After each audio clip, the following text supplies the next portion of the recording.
They may be some of the most loved animals on earth, but horses can sometimes kill. We bring you some moments when horses attack.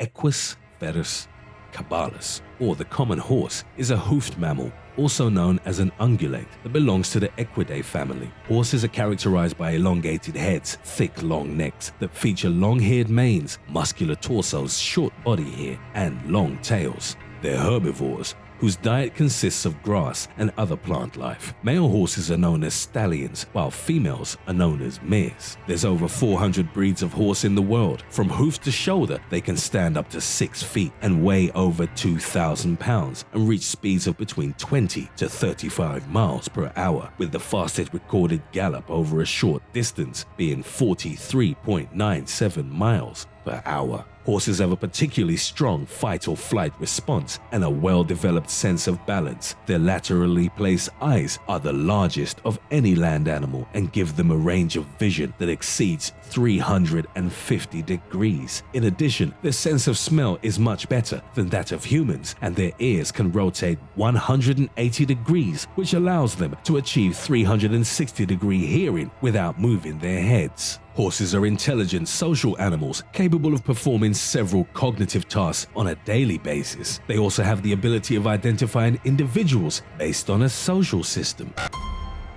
Number 4. Christopher Reeve.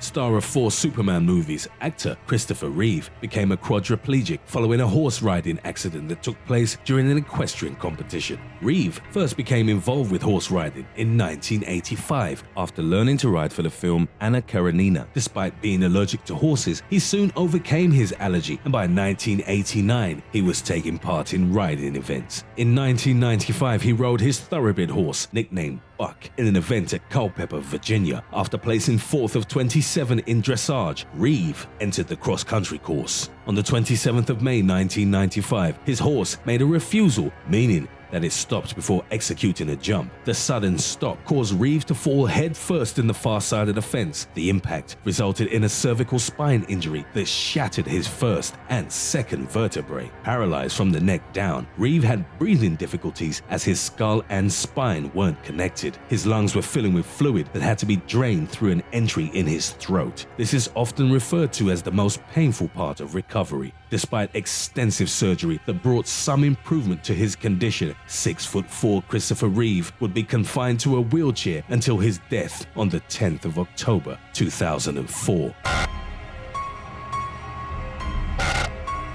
The evolution of the horse as we know it today began around 50 million years ago, and they've been domesticated for at least 5,000 years. Throughout time, they've been used in warfare, agriculture, transportation, sports, and entertainment. The idea of wild horses refers to domesticated populations that live in the wild as feral horses. These feral specimens are not truly wild, as they've been previously domesticated. The endangered Przewalski's horse, another subspecies of the Equus genus, is the only remaining wild horse species. Because of domestication, horses are found on every continent around the world with the exception of Antarctica. Although still used for work and transportation in certain parts of the world, their main current use is in equestrianism, in sports such as dressage, horse polo, show jumping, or cross-country. Other uses include therapeutic horseback riding, as experiments have revealed that association with an equine companion has improved the lives of people suffering from anxiety disorders, mental illness, psychotic disorders, or behavioral difficulties.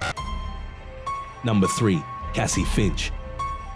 Having always had a passion for riding, 23-year-old Cassie Finch from Phoenix, USA, adopted a retired racehorse in 2014 and named him Andretti after racing driver Mario Andretti. When she adopted him, the 6-year-old stallion was on his way to the slaughter. On the 16th of July, 3 days after rescuing him, Miss Finch took Andretti for a walk. He became startled when a jogger passed by, and unfortunately, Miss Finch held onto him and ended up in his blind spot. Andretti kicked out and struck Miss Finch in the head, which, according to her, sent her flying. Blood began pouring down her face. A passerby called the emergency service and Miss Finch was taken to the hospital. The kick left Cassie with a fractured skull, brain swelling, a crushed sinus bone, and a broken nose. She also had an inch-deep gash on her forehead that needed surgery. 10 days after being admitted to hospital, Cassie had an operation where metal plates were introduced into her skull. Even after she was released from hospital, she continued to suffer from memory loss and headaches. I felt like I had been hit by a train. I'd never felt a pain like it in my life, and I will never forget it, but I was determined to start riding as soon as I could, Cassie told a reporter. 12 weeks later, she was back in the saddle and continued to ride Andretti, who she didn't blame for what had happened.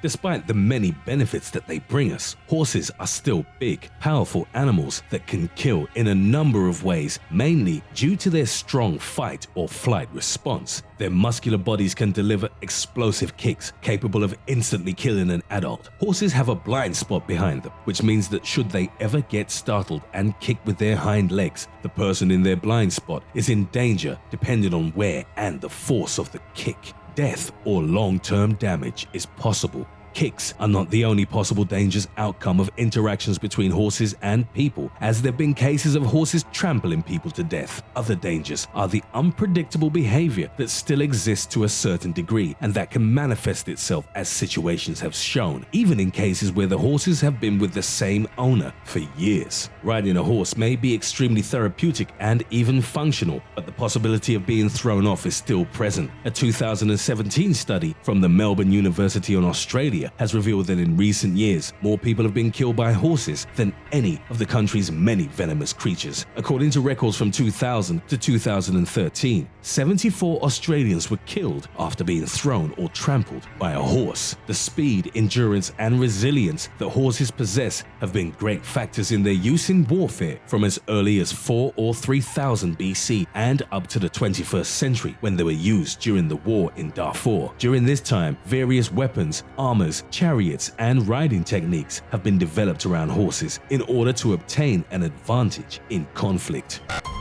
Number 2. Jocelyn Campos. In June 2017, a teenage girl from Texas died in a tragic riding accident after she was thrown from her horse. 19-year-old Jocelyn Campos sustained multiple blunt force injuries as a result of the fall. The teen and her friends were riding near Echo Lake when something startled the horse, causing it to throw Miss Campos to the ground. A report from the Centers of Disease Control noted that her injuries were consistent with around 60% of fatalities from horse riding incidents. According to her friends, Jocelyn was an animal lover. Her grandfather owned a farm and she reportedly enjoyed going there to see the animals. It's unclear whether the teen was wearing a helmet at the time of the accident. Most trainers would agree that respecting what the horse is capable of and understanding what an interaction with it implies are key elements towards ensuring a safe experience. The concepts that most trainers operate with are respect and control. There are, however, tips that beginners may benefit from as well. You should always start working with a horse that is calm and quiet. Loud noises or sudden moves are not recommended, as this may cause the horse to kick out or jump sideways. Leading a horse should be performed with a halter and lead rope, and you should never tie yourself to the animal in any way. Protective equipment should include an equestrian helmet and sturdy shoes or boots to protect your feet should the horse or pony step on them. Never stand directly behind a horse. The recommended position is on the side, and the safest position is next to its shoulder, where you can see each other. Treats should be given from tubs or buckets, as horses tend to quickly become greedy and may mistake fingers for carrots. When cleaning its stall and during grooming or saddling up, the horse should be tied up and not let loose in the barn. The doorway that you lead the horse through should always be wide enough so that it doesn't hit itself. This can result in it becoming startled and cause it to drag or trample you. Number 1. Bonnie Armitage. On the 2nd of April 2016, 9-year-old Bonnie Armitage was taking part in a trail hunt meant to simulate a fox hunt while riding her Shetland pony. The schoolgirl was a competent and experienced rider and had reportedly first sat on a pony when she was 6 weeks old. She was equipped with a riding hat as well as a body and shoulder protector. She was also under the supervision of a family member. Around 50 riders took part in the event. Fairly early in the hunt, Bonnie's pony approached a bigger horse ridden by circus boss Totty Gifford. The bigger horse kicked out and struck little Bonnie in the chest. My horse is really big and there was this really little horse, the Shetland, underneath my feet almost. It went really fast past me and then carried on. Then I looked back and I saw Bonnie, said Mr. Gifford. Bonnie had fallen from her mount and lost consciousness. Paramedics were called to the farm and made desperate attempts to save her life, but tragically, Bonnie died a short time later. The medical report concluded that she had died from hemopericardium, which is blood accumulated in the heart sac. This was triggered by impact trauma to the front lateral chest. It remained unclear as to what made the horse kick out. Fossils from 28 individuals were found in the Colombian Cerrejón coal mines in 2009. Following the discovery, the Titanoboa received the scientific name Titanoboa cerrejonensis. Because of the snake's massive size, several scientists have questioned how the Titanoboa would fare against the Tyrannosaurus rex.